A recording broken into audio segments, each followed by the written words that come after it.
Ladies and gentlemen, thank you for joining us today at the MailPay Tech Fest.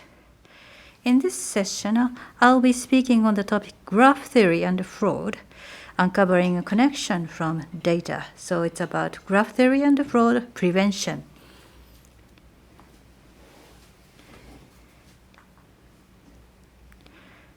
Let me first introduce myself.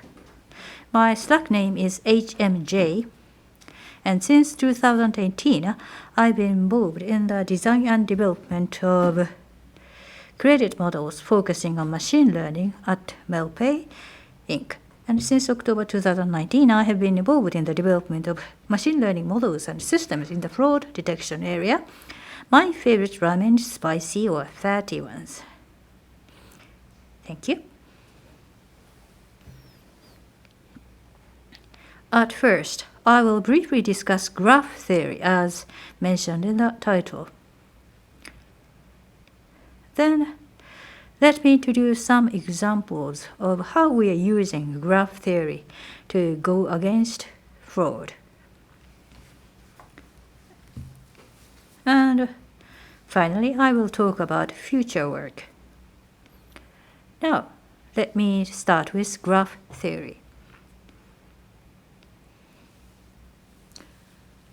So, about graph theory. A graph in graph theory is not a line graph or a pie chart, but a graph from one of the fields in mathematics called graph theory. The origin of graph theory is known by the concept when Euler, a mathematician, used the concept to solve a stroke problem involving the 7 bridges over a river in a city around 1935. If you are interested, please search for Königsberg Euler. As shown in the figure, in graph theory, a graph is an abstraction of circles and lines connecting them. A circle is called a node, which is also called a contact point or vertex. Arrows are called links, arcs or edges, and so on, depending on the field. But in this case, I will use the term node and link.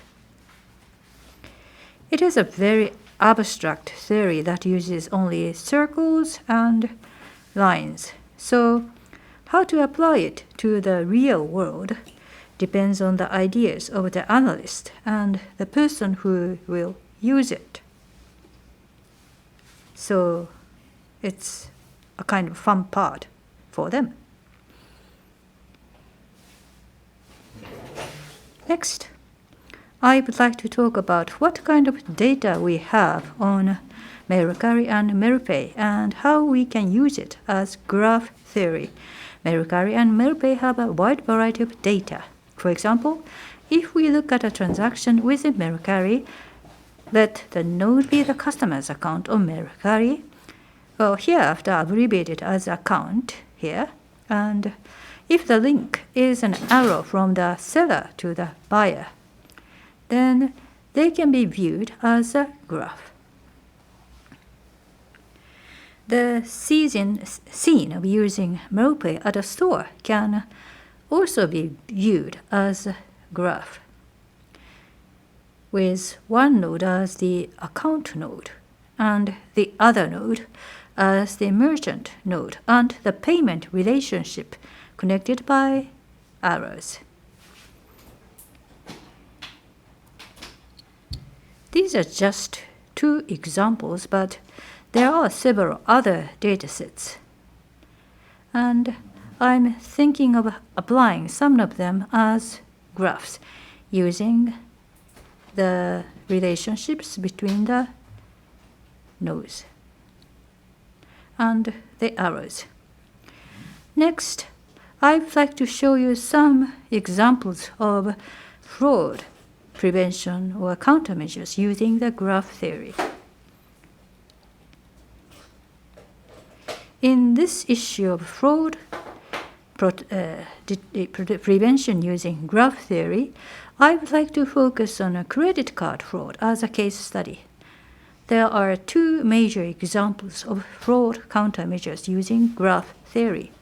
The first is an introduction to specific patterns that emerge when analyzing graphs created by many different nodes. The other is to construct a graph between accounts and calculate the degree of similarity.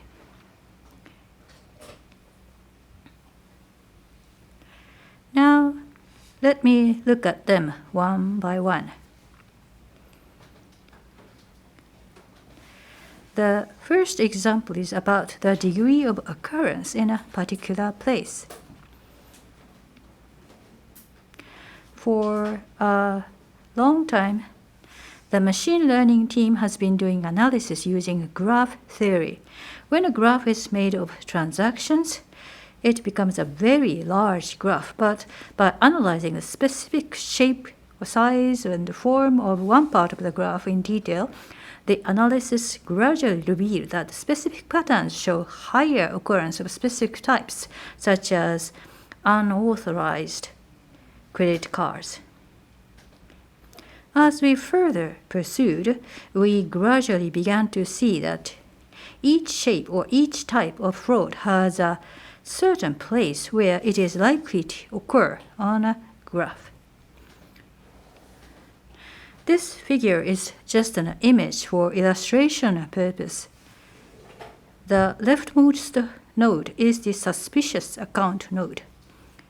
And from there, the graph is represented by arrows from buyers to sellers. The numbers 1, 2, 3, and 4 represent a distance from node 0, how far apart they are.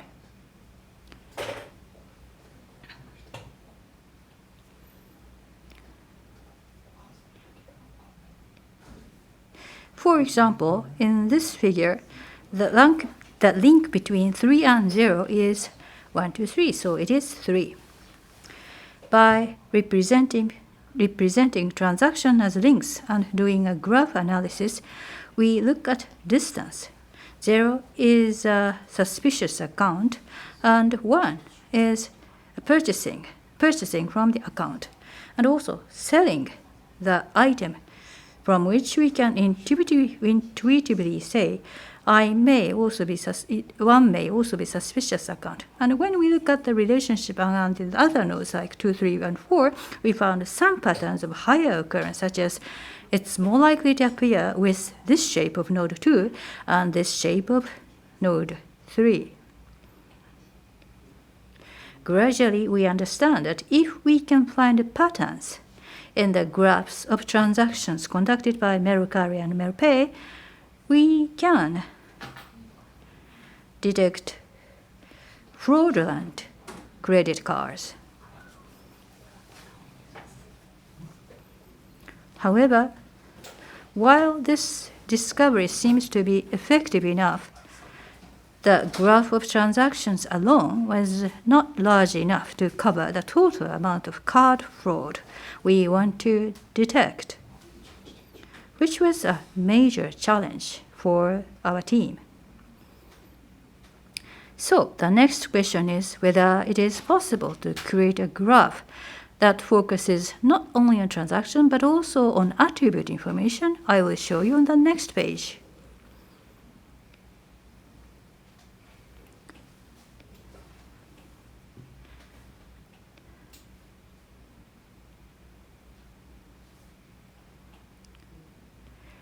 The following is an example of utilizing graph theory for similarity between accounts. This example shows how we should tackle this issue when we cannot use links as transactions. Here, the attribute information, which is very abstract, is rounded up into a blue node, and the other nodes marked with people are the nodes of the account.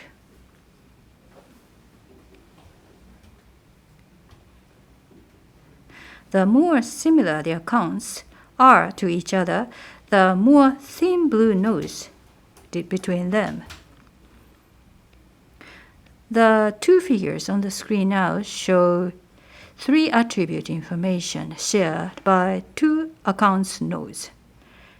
And although it depends on the attribute information, it may be possible to say that their similarity is very high. The connection between accounts can be divided into two states, 1 and 2, as shown in this figure. In figure 01 on the left, there is a green account on the right and black suspicious node on the left. In this case, the black suspicious node and the green node share three attribute information. So we can probably say that something suspicious is going on. On the other hand, 02 shares three attribute information likewise. But since they are not both suspicious, we can only say that their attribute information is similar. So we can separate into the two states in such a way that the graph is always related to the suspicious account or not.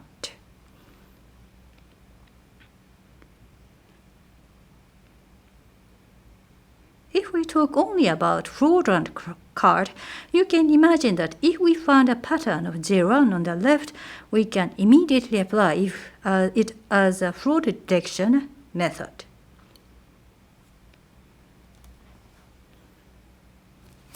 So if we limit the discussion to credit card fraud, if we can discover a state like the one on the left, the two may be seen as separate states. So I will explain this example in the next page.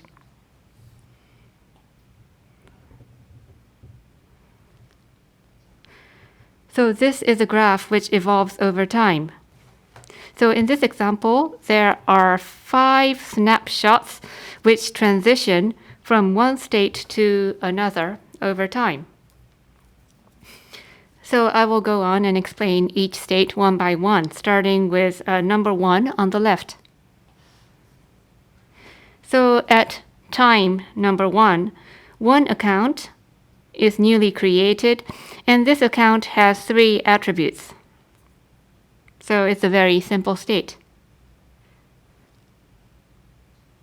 Next, in time 2, another account is newly created, and the second account shares 2 pieces of attribute information with the previously created account. Also, at time 2, we have one another piece of information shown in pink here at the bottom. So it says that the account on the right made a card payment at this point of time. So I will explain what this means later on. So next is time 3. So this is also simple. Here another account is created at the left bottom, and likewise 2 attribute information are common with the other accounts. Now there are 3 accounts. And time 4 has the largest amount of information. At time 4, it is assumed some time has passed since the previous times. Here we find that the card payment, which happened in time 2, was actually a fraudulent transaction, and that information gets to be known at time 4. Generally, there is a time lag from where the card payment is made and when that transaction is discovered to be a fraud.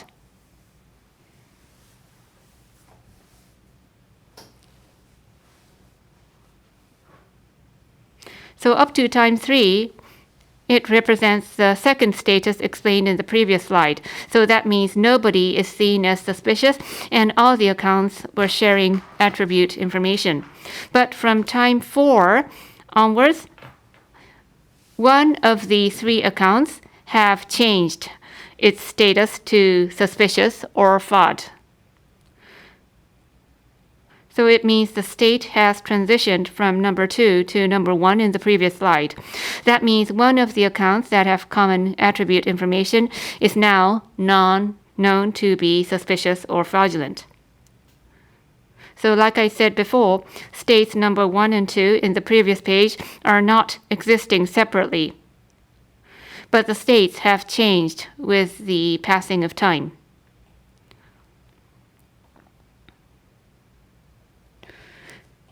Seeing a snapshot at time 4, we now know that the account on the right is a fraudulent account. And we can also assume that the 2 nodes on the left, which share multiple information with the fraudulent node, might also be suspicious. We can further surmise from the fact that the account on the right was discovered to be fraudulent at time 4 that if a new account is created thereafter with a high similarity with the fraudulent account, i.e. that shares multiple attribute information, we can say that this new account might also be suspicious. Like this, we will be able to make suspicion judgment. So this is expressed in time 5. On the right, a new node is created, and 2 of the attributes are shared with the black node, which is known to be a fraud.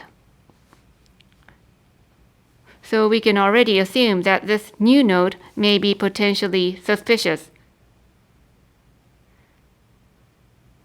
Of course, we have to look at the content of the attribute information as well as how they are connected to each other in more detail. But generally speaking, we can say that if the nodes share multiple attribute information, they may be potentially suspicious.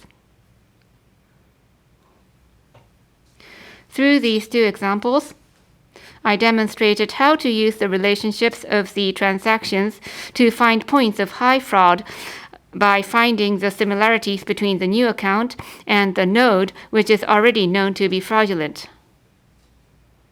This is based on the graph theory.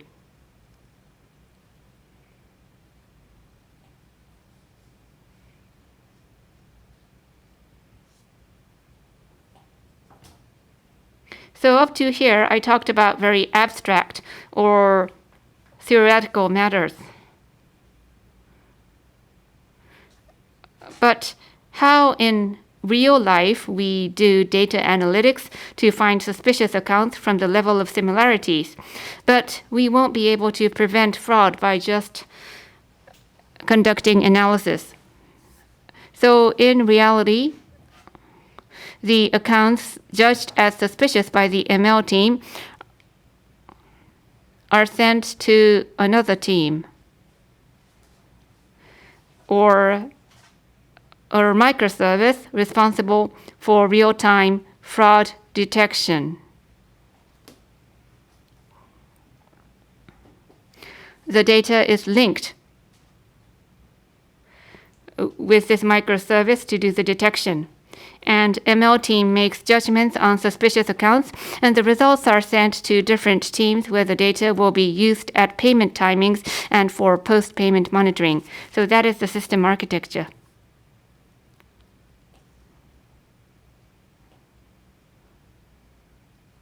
Lastly, I would like to talk about some topics we are thinking of implemented as some future work.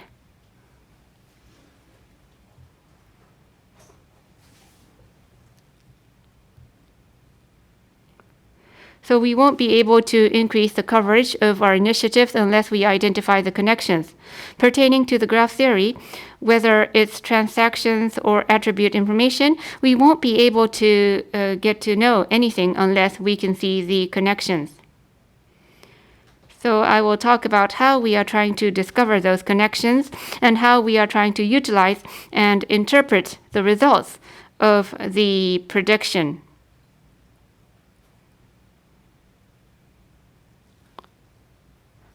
So I would like to introduce you these two topics today.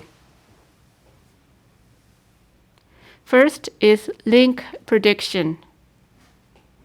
This is a task to predict whether there is a link between two existing nodes when the connections between such nodes are not yet known.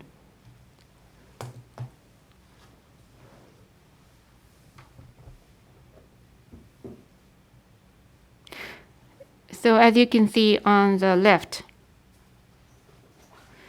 on the top, there are two green nodes. They are not known to be connected, but using shared attributes and other types of information, we try to predict how much linkage there is between the two nodes. And we want to apply link prediction to such tasks. If such task becomes possible, since we already accumulated a certain amount of information on suspicious nodes, if we can predict the connection between multiple nodes, we will then be able to identify further suspicious nodes, which are currently not seen as suspicious. So this is what we are currently working on. And to realize this, we need to analyze a large amount of graph data. So we are now considering to use graph database. It will also be a machine learning exercise. We are now creating an online store in the future store, which was presented in the previous session. So that is stocking features thought to be effective for fraud detection in the future store. And we are now thinking of utilizing those features to predict links.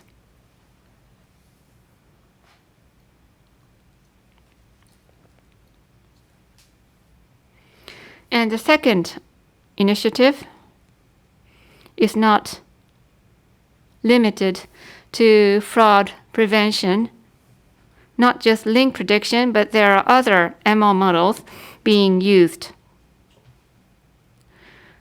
And they are used more and more.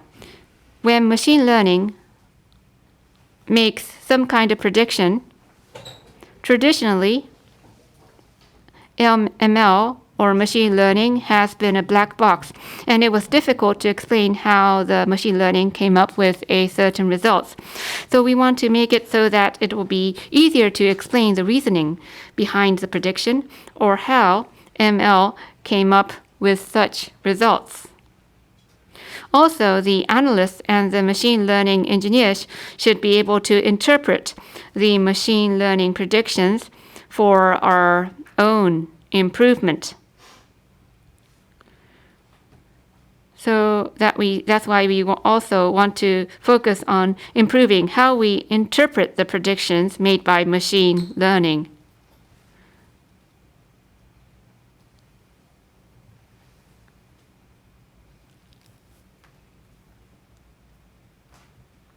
So today I talked about graph theory and fraud prevention. Thank you. Thank you very much for your attention.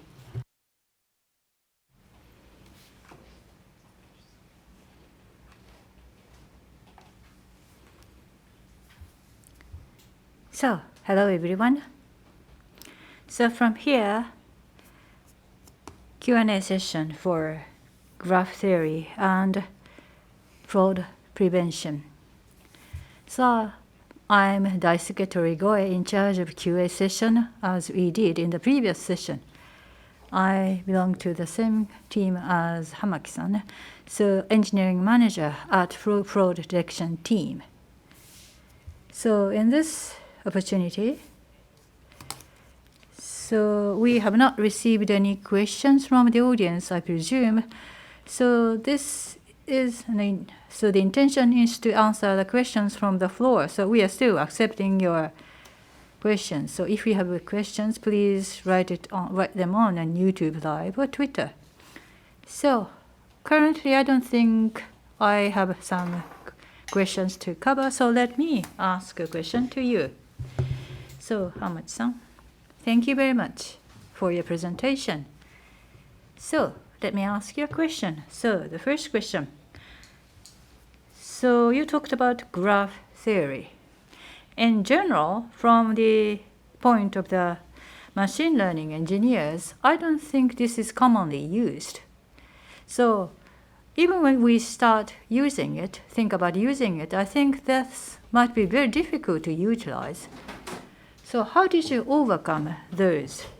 Did you have an expert from the beginning, or did you employ those experts? Thank you very much for your nice point.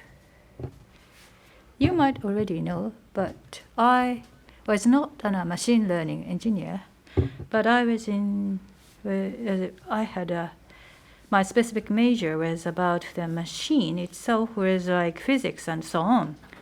So, as well as geometry. So, I was also a data science in a previous company.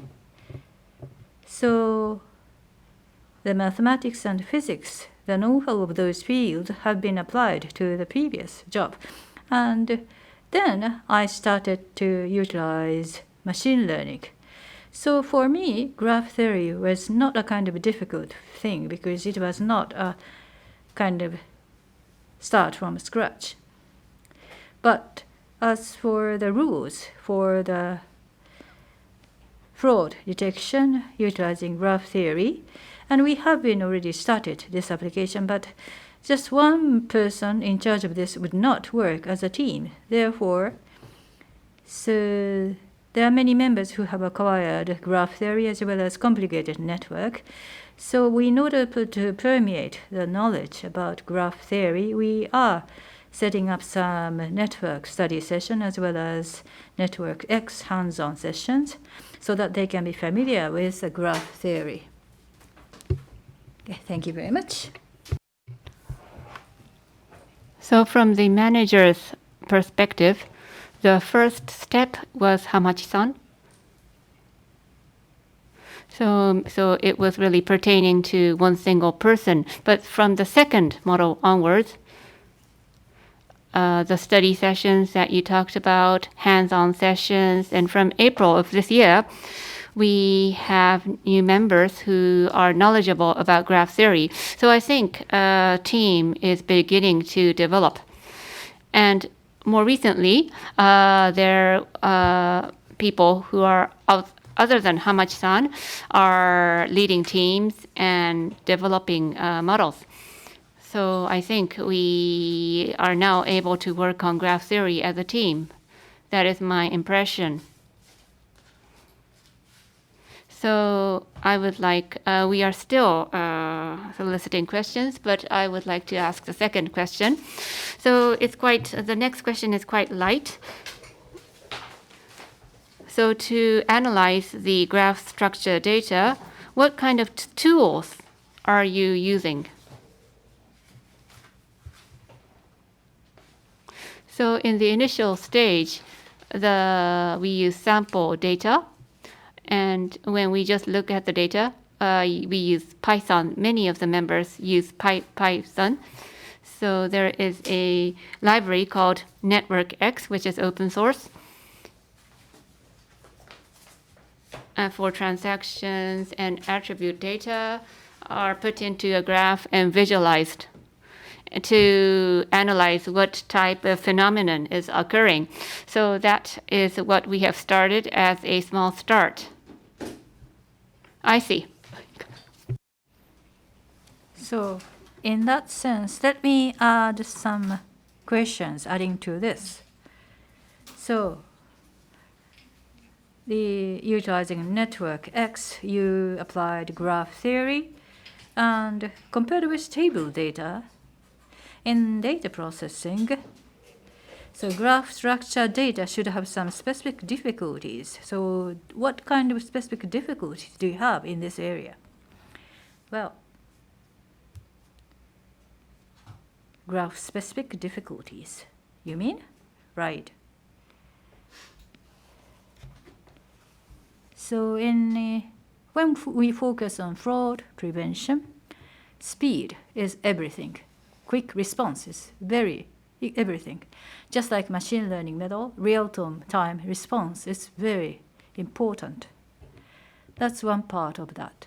So in order to achieve that, the state of the graph, so this should be stored as a database, and for a specific pattern, there should be some graph description established.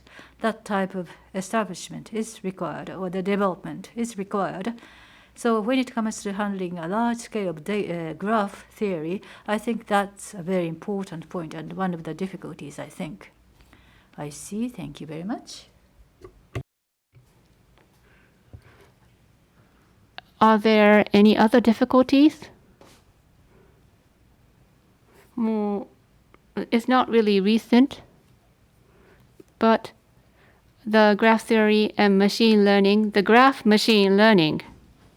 So it's okay if you handle a small amount of data with simple machine, but if the data becomes bigger,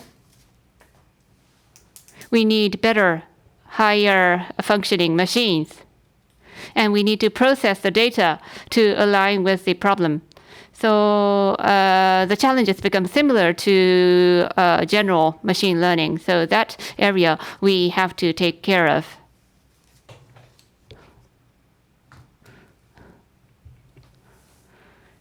And when we discuss with people monitoring the frauds, if we see a graph, we can have a good idea what's happening. But graph theory itself is quite abstract. So to have a common understanding on what is happening, the graph is too simple to have sufficient information. So what type of transaction is happening and how this resulted in this graph. So if that becomes more visible, so I'm talking about the visualization part. So there are many things that we can do to improve visualization and communication. So to have better communications, we need to improve on the visualization of the graphs. Yeah, that's right. In graph theory visualization, well, it might be easy to make up something very big, but when it comes to communication, so visualization for the sake of communication might be very difficult in graph theory. Thank you very much. So actually, I received one question from the audience. So I would like to go to this question. So you just mentioned that real-time detection or that kind of speed is very important in fraud detection. So this question is related to that. So do you have any false positive detection in real-time detection? So if there is an inquiry from a user that credit card is not available, in order to make a judgment about the correct detection and false detection, what type of difficulties do you face? So what do you think about that? I think we can think of 2 points. Number one, so the machine learning model itself spends some time to judge this is suspicious or not. So this should be real time. That's one point. So before the credit card payment is made, the detection should be made. That's one point. So at the time of detection, real time inference should be also applied. So there are 2 points. So at the time of credit card payment, if something is done real time, then it is possible that the card is suspended for users.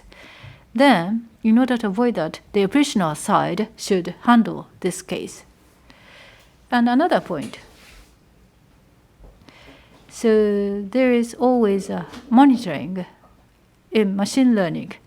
So when something is made or some payment is made, so there should be some operation to monitor about the behavior in general, including customers. So even when it is not real-time checked, it is possible that this can be a false detection. So there can be some patterns of behavior. So this should be also covered. I'm not sure whether I was able to answer that or not. Okay? Thank you. In that sense, so to avoid these false positives, as a detection rule threshold needs to be adjusted to avoid misdetection or false positives. And after the detection,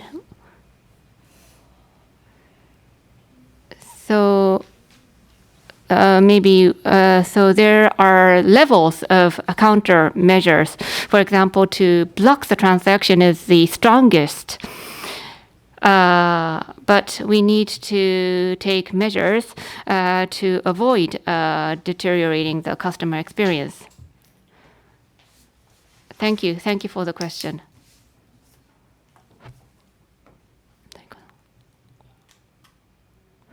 So I would like to go back to my question.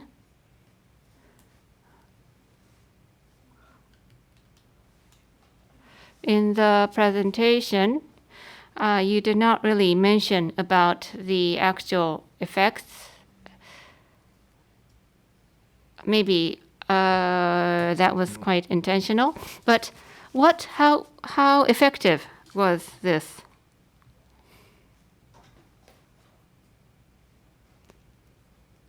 So I cannot give you a quantitative answer, so due to the nature of the subject.